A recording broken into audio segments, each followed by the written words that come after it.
Hello students, now we shall continue our discussion on the various topics under commercial arithmetic chapter. So this is the next concept of proportion. So proportion represents two equal ratios where four quantities A, B, C, D are related as A is to B is equal to C is to D. Then A, B, C and D are said to be in proportion. So where A is the first term or first proportional, B is second term or second proportional, C third term or third proportional, D fourth term or fourth proportional. Okay, so in A is to B is equal to C is to D, A and D are called extremes. Okay, so A and D, this is A and D are called the extremes, whereas B and C are called means. This is very important. Okay, ಇದು commercial arithmetic ಚಾಪ್ಟ್ರಲ್ಲಿ ಇದು next concept proportion ಅಂತ ಹೇಳ್ಬಿಟ್ಟು. So ಸಾಮಾನ್ಯವಾಗಿ ಇದನ್ನು ನೀವು 10th ಸ್ಟ್ಯಾಂಡರ್ಡಲ್ಲಿ study ಮಾಡಿರ್ತೀರಾ, ಆದರೂ but ಇಲ್ಲಿ ಇನ್ನೊಂದ್ಸರಿ ಡಿಸ್ಕಸ್ ಮಾಡೋಣ, ಸೇಮ್ ಪ್ರಾಬ್ಲಮ್ಸೇ. ಸೊ ಪ್ರಪೋರ್ಷನ್ ಅನ್ನೋದು ಎರಡು ಈಕ್ವಲ್ ರೇಷನ್ಸ್ನ ನಾವು ಅದನ್ನು ರೆಪ್ರೆಸೆಂಟ್ನ ಪ್ರಪೋರ್ಷನ್ ಮುಖಾಂತರ ನಾವು ಮಾಡ್ಬೋದು.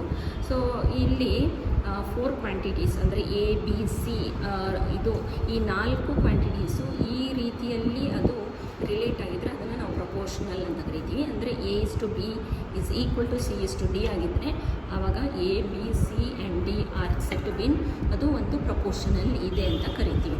ಸೊ ಇಲ್ಲಿ ಎ ಬಿ ಸಿ ಡಿನ first term, second term, third term, fourth term ಅಂತ ಕರಿತೀವಿ. ಹಾಗೆ first proportional, second proportional, third proportional, fourth proportional ಅಂತ ಕರಿತೀವಿ. ಓಕೆ, ಸೊ ಇದ್ರ ಬಗ್ಗೆ ತಿಳ್ಕೊಳ್ಳೋದು ಇಂಪಾರ್ಟೆಂಟ್. ಹಾಗೆ ಈಗ ಸಪೋಸ್ ಈಗ a is to B is equal to C is to d ಆದಾಗ ಎ ಮತ್ತು ಡಿನ ಎಕ್ಸ್ಟ್ರೀಮ್ಸ್ ಅಂತ ಕರಿತೀವಿ ಮತ್ತು ಬಿ ಆ್ಯಂಡ್ ಸಿನ ಮೀನ್ಸ್ ಅಂತ ಕರಿತೀವಿ. ಓಕೆ, ಸೊ ಇದನ್ನು ಜ್ಞಾಪಕದಲ್ಲಿ ಇಟ್ಕೊಳ್ಳೋದು ವೆರಿ ಇಂಪಾರ್ಟೆಂಟ್. ಓಕೆ, ಹಾಗೆ ರೂಲ್ ಆಫ್ ಪ್ರಪೋರ್ಷನ್ ಏನು ಹೇಳುತ್ತೆ ಅಂದರೆ product of extremes is equal to product of means. Very important. Product of extremes is equal to product of means. ಯಾಕಂದರೆ ಇದ್ರ ಬೇಸಿಸ್ ಮೇಲೆ ನಾವು ತುಂಬ ಪ್ರಾಬ್ಲಮ್ಸು, ಈ ಪ್ರಪೋರ್ಷನಲ್ಲಿ ಬರೋ ಪ್ರಾಬ್ಲಮ್ಸ್ ಎಲ್ಲ ಈ ಒಂದು ರೂಲ್ ಮೇಲೇ ನಾವು ಪ್ರಾಬ್ಲಮ್ಸ್ ಮಾಡ್ತೀವಿ. ಹಾಗಂದರೆ ಏನು ಅಂದರೆ a into d is equal to b into C.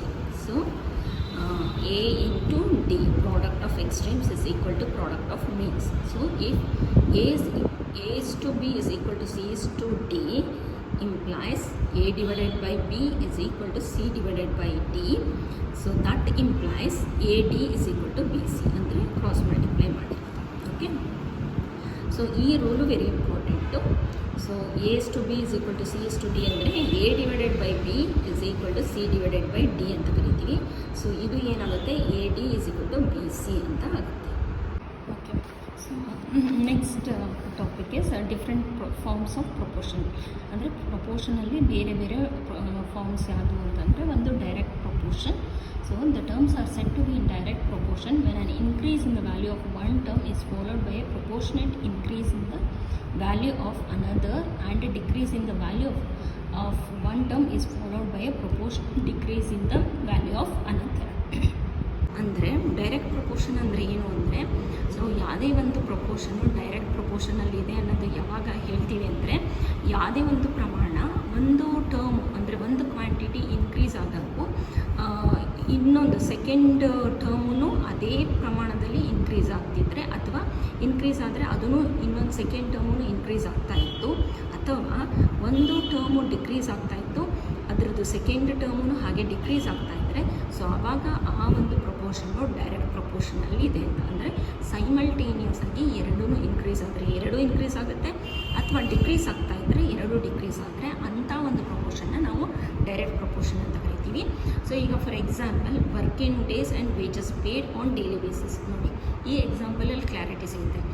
As the number of working days increases the wages paid on daily basis also increases. ಅಂದರೆ ಎಷ್ಟು ದಿನಗಳು ಜಾಸ್ತಿ ಆದಂಗೆ ಕೂಲಿನೂ ಅಷ್ಟೇ ದಿನದ ಬೇಸಿಸ್ ಮೇಲೆ ಏನಾದರೂ ಕೂಲಿ ಪೇ ಮಾಡ್ತಿದ್ರೆ ಅದು ಜಾಸ್ತಿ ಆಗುತ್ತೆ. ಸೊ ಇಲ್ಲಿ ಎರಡೂ ಇನ್ಕ್ರೀಸ್ ಆಗ್ತಾ ಇರುತ್ತೆ. ಸೊ ಈ ಥರ ಅಕಸ್ಮಾತ್ ಡಿಕ್ರೀಸ್ ಆಯಿತು ಅಂದರೆ, ಸಪೋಸ್ ವರ್ಕಿಂಗ್ ಡೇಸ್ ಕಮ್ಮಿ ಆಯಿತು ಅಂದರೆ ವೇಜಸ್ ಪೇಡೂ ಕಮ್ಮಿ ಆಗುತ್ತೆ. ಸೊ ಈ ಥರ ಪ್ರಪೋರ್ಷನ್ನ ನಾವು ಡೈರೆಕ್ಟ್ ಪ್ರಪೋರ್ಷನ್ ಅಂತ ಕರಿತೀವಿ. Okay, the second one is indirect or inverse proportion. So an increase in the value of one term is accompanied by a proportional decrease in the value of another, and a decrease in the value of one accompanied by a proportional increase in the value of another. Okay, so this type of proportion is called inverse or indirect proportion. For example, speed of a vehicle. So as the speed of the vehicle increases, the time taken to reach a fixed destination decreases. So this we can call it as inverse proportion or indirect proportion. Okay, ಅಂದರೆ ಇಲ್ಲಿ indirect ಅಂದರೆ ಒಂದು value ಜಾಸ್ತಿ ಆದಂಗೂ second ಟರ್ಮ್ದು value ಕಮ್ಮಿ ಆಗ್ತಾ ಇದ್ದಾಗ, ಅಂದರೆ ಒಂದು ರೈಸ್ ಆಗ್ತಾ ಇದೆ, ಒಂದು ಡಿಕ್ರೀಸ್ ಆಗ್ತಿದೆ, ಅಥವಾ ಒಂದು ಡಿಕ್ರೀಸ್ ಆಗ್ತಿದೆ, ಇನ್ನೊಂದು ಇನ್ಕ್ರೀಸ್ ಆಗ್ತಾ ಇದ್ದಾಗ, ಸೊ ಈ ಥರ ಪ್ರಪೋರ್ಷನ್ನ ನಾವು ಇಂಡೈರೆಕ್ಟ್ ಅಥವಾ ಇನ್ವರ್ಸ್ ಪ್ರಪೋರ್ಷನ್ ಅಂತ ಕರಿತೀವಿ. ಸೊ ಈ ಎಕ್ಸಾಂಪಲಲ್ಲಿ ಗೊತ್ತಾಗುತ್ತೆ, ಒಂದು ವೆಹಿಕಲ್ದು ಸ್ಪೀಡ್ ಜಾಸ್ತಿ ಆದಂಗೂ ಅದು ತನ್ನ ಡೆಸ್ಟಿನೇಷನ್ ರೀಚ್ ಆಗೋಕ್ಕೆ ತೊಗೊಳೋ ಟೈಮು ಕಮ್ಮಿ ಆಗ್ತಾ ಹೋಗುತ್ತೆ. ಸೊ ಇಲ್ಲಿ ಒಂದು ಜಾಸ್ತಿ ಆಗ್ತಿದೆ, ಒಂದು ಕಮ್ಮಿ ಆಗ್ತಾ ಇದೆ. ಸೊ ಈ ಥರ ಪ್ರಪೋರ್ಷನ್ನ ನಾವು ಇನ್ವರ್ಸ್ ಆರ್ ಇಂಡೈರೆಕ್ಟ್ ಪ್ರಪೋರ್ಷನ್ ಅಂತ ಕರಿತೀವಿ. ಹಾಗೆಯೇ simple proportion. When A proportion contains only 4 terms, it is called simple proportion. So ಯಾವುದೇ ಒಂದು ಪ್ರಪೋರ್ಷನಲ್ಲಿ ಬರೀ 4 ಟರ್ಮ್ ಇದ್ದಾಗ, example A B C D ಮಾತ್ರ ಇದೆ, ಸೊ ಈ ಥರದನ್ನು ನಾವು ಸಿಂಪಲ್ ಪ್ರಪೋರ್ಷನ್ ಅಂತ ಕರಿತೀವಿ. The next one is compound proportion. When the number of related terms in a proportion exceeds 4, it is called compound. So very simple, 4 ಟರ್ಮ್ಸ್ಗಿಂತ ಜಾಸ್ತಿ ಇದ್ದಾಗ ಅದು compound proportion ಆಗುತ್ತೆ.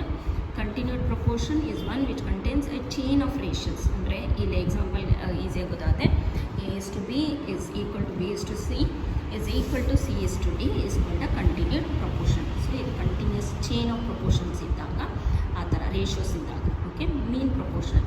If A, B, C are in continued proportion, then B is called mean proportional between A and C. Okay, then they form a proportion A is to B is to C.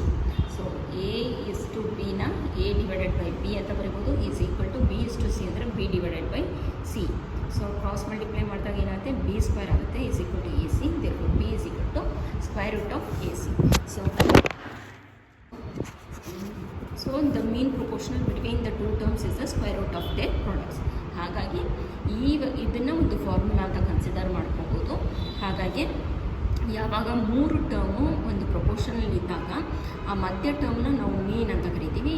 Mean proportional between the 2 terms is given by the square root of the extreme other 2 terms. So B-ನ mean proportional ಅಂತ ಕರೆದಾಗ, so B is equal to square root of AC ಆಗುತ್ತೆ. Next one is properties of proportion. So invert endo. So this means if A is to B is equal to C is to D, then B is to A is equal to D is to C. Okay, and this implies AD is equal to BC. Okay, so ಇದು ಒಂದು properties. ಇದೆಲ್ಲ problem ಮಾಡಬೇಕಾದ್ರೆ help ಆಗುತ್ತೆ, ಅದಕ್ಕೆ ಜ್ಞಾಪಕ ಇಟ್ಕೋಬೇಕು. A is to B is equal to C is to D ಇದ್ದಾಗ, B is to A is also equal to D is to C. Alternando. Okay, if A is to B is equal to C is to D, then A is to C is equal to B is to D. Okay, interchange ಮಾಡಿದ್ರೂ ಅದು same ಆಗಿರುತ್ತೆ. So ಆವಾಗಲೂ AD is equal to BC. Component. So if A is to B is equal to C is to D, then A plus B is to B is equal to C plus D is to C. Okay, ಇದೊಂದು property. Okay, dividend A is to B is equal to C is to D, then A minus B is to B is equal to C minus D is to B. So ಇದೆಲ್ಲ properties. ಇದನ್ನು ಒಂಥರ ಗಮನದಲ್ಲಿಟ್ಕೋಬೇಕು ಅಥವಾ ಮಗ್ ಮಾಡಿ ಜ್ಞಾಪಕದಲ್ಲಿಟ್ಕೋಬೇಕು. ಏಕೆಂದರೆ problem ಮಾಡಬೇಕಾದ್ರೆ ಈ ಎಲ್ಲ ಒಂದು ಪ್ರಾಪರ್ಟಿನ ನಾವು ಬಳಸ್ಕೊಂಡು ನಾವು ಪ್ರಾಬ್ಲಮ್ನ ನಾವು ಮಾಡಬೇಕಾಗುತ್ತೆ. Okay, then componendo and dividendo. A is to B is equal to C is to D, then A plus B is to A minus B is equal to C plus D is to C minus D. So ಇದೆಲ್ಲ properties properties of proportions. Okay, we'll start the discussion on the problems. Find the fourth proportional to 6, 14 and 15. Okay, so ಇಲ್ಲಿ ಏನು ಕೇಳಿದ್ದಾರೆ ಅಂದರೆ ಈ 6, 14 ಮತ್ತು 15 fourth proportional find out ಮಾಡಿ ಅಂತ. ಹಾಗಾದರೆ ಇದು ಎ, ಇದು ಬಿ, ಇದು ಸಿ, ನಾವು ಡಿ ಫೈಂಡ್ ಔಟ್ ಮಾಡಬೇಕು. ಸೊ ಇಲ್ಲಿ let the fourth proportional be x ಅಂತ ಇಟ್ಕೊಂಡಾಗ C is to 14 is equal to 15 is to x. So these are in proportion. And as per the rule, product of extremes is equal to product of means. 6x is equal to 14 into 15. Okay. Therefore x x is equal to 14 into 15 divided by 6. So ಇದನ್ನು simplify ಮಾಡಿದ್ರೆ ನಮಗೆ x is equal to 35. Therefore the fourth proportional is 35. Okay, so this is the first problem. Find the fourth proportional to 10, 20 and 30. So this is also similar to the earlier previous problem. Okay, then find the value of x in the following. Okay, so 10 is to 40 is equal to 50 is to 6x. So product of extremes is equal to product of means. 10x is equal to 14 to 50. So simplify ಮಾಡಿದಾಗ x is equal to 200. So ಅದೇ ರೀತಿ ಇದೇ ರೂಲ್ನ apply ಮಾಡಿ ಇದು ಈ problem. Okay, ಇದೆಲ್ಲ ಅರ್ಥ ಆಗುತ್ತೆ ಅಂದ್ಕೊಂಡಿದ್ದೀನಿ. X into 3 is equal to 23 into 6 simplify ಮಾಡಿದ್ರೆ ನಮಗೆ ಇಷ್ಟು ಬರುತ್ತೆ. So similarly fourth problem 3 is to 5 is equal to 27 is to x. ಅದೇ ರೂಲ್ನ ಅಪ್ಲೈ ಮಾಡಿ ಮಾಡಿರೋದು. Find the third proportional to 6 and 24. Third proportional ಕೇಳಿದ್ದಾರೆ. Okay, so let the third proportional be x ಅಂತ ಇಟ್ಕೊಂಡಾಗ ಸೊ ಇದು ಎ ಇದು B ಆಗುತ್ತೆ. C find out. 6 is to 24 is to x. ಇದು ಕಂಟಿನ್ಯೂಡ್ ಪ್ರಪೋರ್ಷನ್ ಅಂತ ತೊಗೊಂಡಾಗ ಮೀನ್ ಪ್ರಪೋರ್ಷನಲ್ ಫಾರ್ಮುಲಾ ಏನಾಯಿತು? ಬಿ ಇಸ್ ಈಕ್ವಲ್ ಮೀನ್ ಪ್ರಪೋರ್ಷನಲ್ದು formula B is equal to square root of A C. So ಇದು B ಬಂದು 24 is equal to A ಬಂದು 6, c ಬಂದು x, square root of 6x. So ಇಲ್ಲಿ ನಾವು ಇಲ್ಲಿ ಸ್ಕ್ವೇರ್ ರೂಟ್ ತೆಗಿಬೇಕು ಅಂದರೆ ಇದನ್ನು ಸ್ಕ್ವೇರ್ ಮಾಡ್ಕೊಂಡಾಗ ಇಲ್ಲಿ ಸ್ಕ್ವೇರ್ ರೂಟ್ ಆಗುತ್ತೆ. 24 square is equal to 6x. So 24 square ಬಂದು ಇಷ್ಟಾಗುತ್ತೆ. Then 6x. therefore x is equal to 576 divided by 6, that will be equal to 96. So the third proportional is 96. Okay, so this is the next problem. Okay. So the next problem is similar to the earlier one. Find the third proportional to 4 and 8. So let the third proportional be x. So therefore 4 is to 8 is to x. Okay. So and as per the formula, mean proportional b is equal to square root of ac. Therefore 8 is equal to square root of 4x. 8 square is equal to 4x. 4x is equal to 64. X is equal to 64 divided by 4. That will be 60. Okay. The next problem, find mean proportional to 3 and 27. So ಅದೇ ಥರ ಹಿಂದಿನ problem ಥರನೇ ಇದನ್ನು. Okay, so ನಿಮಗೆ follow ಆಗುತ್ತೆ ಅಂದ್ಕೊಂಡಿದ್ದೀನಿ. And seventh problem, find third proportional to 0.5 and 1.5. Okay, so ಇದನ್ನು ಅಷ್ಟೇ ಪ್ರೀವಿಯಸ್ ಪ್ರಾಬ್ಲಮ್ ಥರ ಇಲ್ಲಿ 0.5 is to 1.5 is to x. Okay, ನೋಡಿ ಈ ಪ್ರಾಬ್ಲಮಲ್ಲಿ find mean proportional to 3 and 27 ಇದ್ದಾಗ, ಸೊ ಮೀನ್ ಪ್ರೊಪೋರ್ಷನಲ್ ಅಂತಲೇ ಕೇಳಿರೋದ್ರಿಂದ ನಾವಲ್ಲಿ ಇದು 3 is to x is to 27 ಅಂತ ತೊಗೊಳ್ತೀವಿ. ಇಲ್ಲಿ ಥರ್ಡ್ ಪ್ರೊಪೋರ್ಷನಲ್ನ ಫೈಂಡ್ ಔಟ್ ಮಾಡೋದು ಕೇಳಿರೋದ್ರಿಂದ 0.5 is to 1.5 is to x ಅಂತ ತೊಗೊಳ್ತೀವಿ. ಸೊ ಅದಾದಮೇಲೆ ಈ ಎಲ್ಲ ಸ್ಟೆಪ್ಸು ಕಾಮನ್ ಆಗಿ ಸೇಮ್ ಅದೇ ಥರ ಇರುತ್ತೆ. ಸೊ ನಾನು ರಿಪೀಟೆಡಾಗಿ ಎಕ್ಸ್ಪ್ಲೇನ್ ಮಾಡೋಕ್ಕೆ ಹೋಗಲ್ಲ. ಓಕೆ, ಅರ್ಥ ಆಗುತ್ತೆ ಅಂದ್ಕೊಂಡಿದ್ದೀನಿ. Next problem is find the value of X van X is 2, 8 by 9 is equal to 3 by 6 is to 4 by 2. Okay, so for rule prakara product of means is equal to product of extremes. Therefore 8 by 9 into 3 by 6 is equal to 4 by 2 into x. Okay, multiply ಮಾಡಿದಾಗಿದ್ದು ಇಲ್ಲಿ ಇಷ್ಟು. So cross multiply ಮಾಡಿ ಅದನ್ನು simplify ಮಾಡಿದ್ರೆ ನಮಗೆ X value ಬರುತ್ತೆ. x is equal to 2 by 9. Okay. Next problem. If a man earns rupees 1,500 per week, how many weeks must he work to earn rupees 9,000? Okay. ಪ್ರಾಬ್ಲಮ್ನ ಅರ್ಥ ಮಾಡ್ಕೊಂಡಾಗ ಒಬ್ಬ ವ್ಯಕ್ತಿ ಒಂದು ವಾರಕ್ಕೆ 1,500 ರೂಪಾಯಿ ದುಡಿದ್ರೆ ಸೊ ಎಷ್ಟು ವಾರದಲ್ಲಿ ಅವರಿಗೆ ಎಷ್ಟು 9,000 rupees ಬರುತ್ತೆ ಅಂತ ಹೇಳ್ಬಿಟ್ಟು. ಓಕೆ, ಈ ಪ್ರಾಬ್ಲಮ್ನ ನಾವು ಈ ಒಂದು ಪ್ರಪೋರ್ಷನ್ ಮುಖಾಂತರ ಮಾಡ್ಬೋದು. So for 1 week earnings is rupees 1,500. Okay, so for ನಾವು ಫೈಂಡ್ ಔಟ್ ಮಾಡ್ತಾ ಇರೋದು ಎಷ್ಟು ವೀಕ್ಸ್ ಬೇಕು ಅಂತ. ಸೊ ಅದನ್ನು ಎಕ್ಸ್ ಅಂತ ಇಟ್ಕೊಂಡಾಗ so for x weeks earnings will be 9,000. So ಇದನ್ನು ಪ್ರಪೋರ್ಷನ್ ರೀತಿಯಲ್ಲಿ ಬರೆದಾಗ ಡೈರೆಕ್ಟ್ ಪ್ರಪೋರ್ಷನ್ ಇದೆ. As the number of weeks increases so the earnings increases. So ಹಾಗಾಗಿ ಸೊ 1 is to ಸೊ ಇಲ್ಲಿ 1 is to x is equal to 1,500 is to 9,000. Okay, ಇವಾಗ rule ಪ್ರಕಾರ product of extremes is equal to product of means. Okay, so x is equal to ನಮಗೆ 6. So to earn 9,000 a man has to work for 6 weeks. The next problem, if the cost of 8 pence is 200 rupees, find the cost of 18 pence.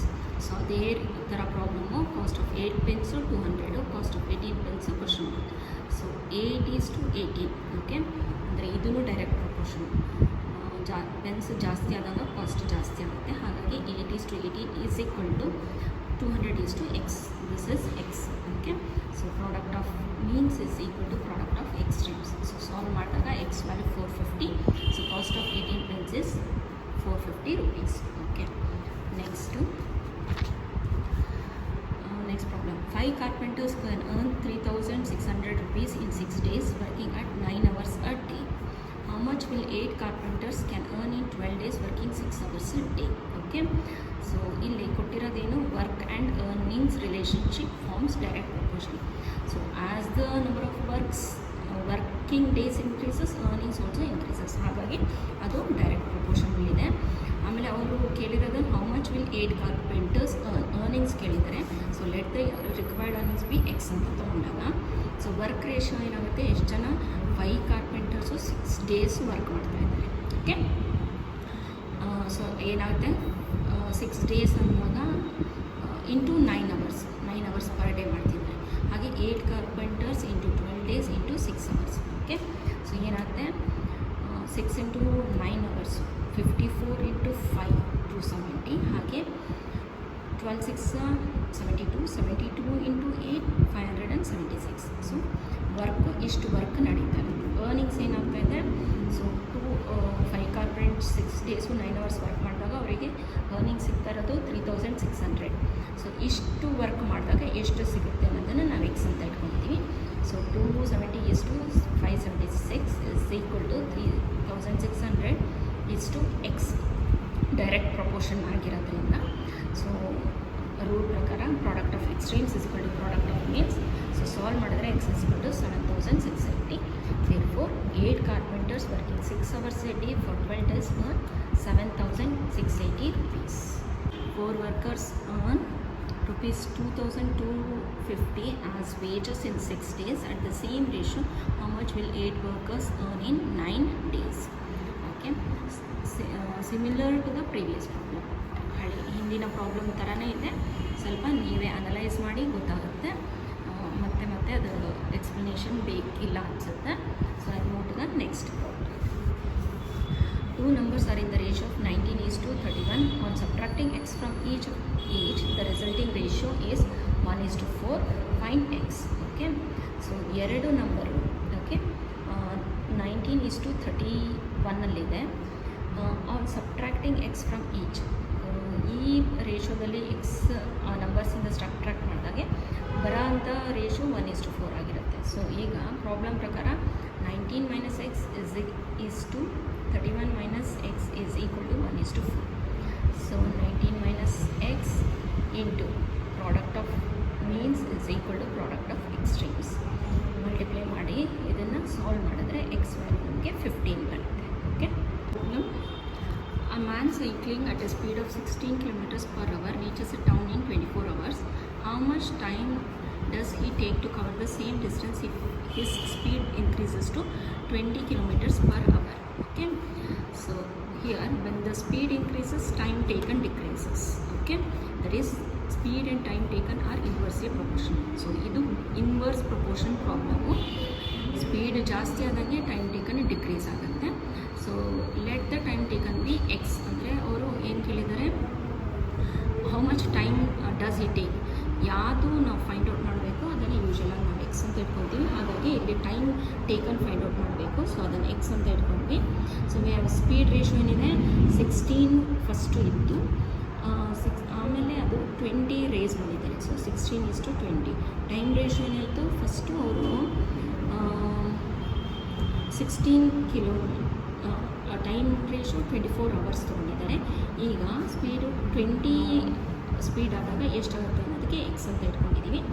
So ಇದನ್ನು inverse relation ಇರೋದ್ರಿಂದ inverse proportional ನಾವು ಬರೀಬೇಕು ಅಂದಾಗ ಯಾವುದಾದ್ರೂ ಒಂದು ರೇಷಿಯೋನ ನಾವು ಉಲ್ಟಾ ಬರಬೇಕು, ಇನ್ವರ್ಸ್ ಆಗಿ ಬರೀಬೇಕು. ಸೊ ಇಲ್ಲಿ 16:20 ಈಸ್ ಈಕ್ವಲ್ ಟು x:24. ಈ ರೇಷಿಯೋನ ಇನ್ವರ್ಸ್ ಆಗಿ ಅಂದರೆ ಉಲ್ಟಾಗಿ ಬರ್ದಿದ್ದೀವಿ. ಓಕೆ, ಸೊ ಅವಾಗ ಹೇಗೆ ಅಂದರೆ ರೂಲ್ ಪ್ರಕಾರ ಇದನ್ನು ಮತ್ತೆ ಇವಾಗ ಸಿಂಪ್ಲಿಫೈ ಮಾಡ್ತಾ ಹೋದಾಗ x 19.2 ಅಂದರೆ the time taken the man takes 19 hours and 20 minutes to reach the town at 20 kilometers per hour. Okay, if 12 pumps working 7 hours a day can lift 2800 tons of water in 20 days, in how many days can 20 pumps working 9 hours a day lift this is not a rupees 3000 tons. Okay, so this is the next problem. So this is also a problem or inverse relationship. As the capacity increases, time taken will also decreases. So capacity ratio is 12 pumps to 7 hours to 20 is to 20 pumps 9 hours into x days. So ಅದು 1680 is to 180x. Capacity ratio, work ratio 2800 is to 3000. So inverse proportion ಆಗಿರೋದ್ರಿಂದ ಇಲ್ಲಿ ಈ ಒಂದು ರೇಷಿಯೋನ inverse ಆಗಿ ಬರ್ಕೊಂಡು ಆಮೇಲೆ rule apply ಮಾಡಿದಾಗ ನಮಗೆ ಆನ್ಸರ್ ಸಿಗುತ್ತೆ. Okay, so this is how it has been solved. So this is the last problem. 8 men or 16 boys can do a work in 39 days. In how many days will 4 men and 18 boys do it? Given 18 men or 16 boys can do the work, it means one man's work is equal to 2 boys' work. Correct? ಅಂದರೆ 8 men ಅಥವಾ 16 boys ಅಂದಾಗ ಒಬ್ಬ ವ್ಯಕ್ತಿಗೆ, ಒಬ್ಬ ಮ್ಯಾನಿಗೆ 2 boys ಸಮ ಅಂತ ಹೇಳ್ಬಿಟ್ಟು. So ಇಲ್ಲಿ ಇದೂ ಅಷ್ಟೇ inverse proportion. Work capacity ratio ಏನು ಹೇಳ್ತಾ ಇದೆ, 18 minutes ಈಸ್ ಟು 4 + 18/2. 18 ಅಂದರೆ 18 ಬಾಯ್ಸ್ ಅಂದರೆ ಮೆನ್ನಿಗೆ ಕನ್ವರ್ಟ್ ಮಾಡಿದಾಗ ಅದನ್ನು 2 ಇಂದ ಡಿವೈಡ್ ಮಾಡಿದಾಗ ಅಷ್ಟು men. So 18 men is to 13 men. Days ratio 39 is to x. So inverse ratio ಆಗಿರೋದ್ರಿಂದ 18:30 is equal to x is to 39. ಇದನ್ನು ಇನ್ವರ್ಸ್ ಮಾಡಿದೆ. ಸೊ ಸಾಲ್ವ್ ಮಾಡಿದಾಗ x ವ್ಯಾಲ್ಯೂ ಸಿಕ್ತು. x is equal to 24 ಆಗುತ್ತೆ. So 24 days. So these are the problems of proportion. Okay, so you have understood.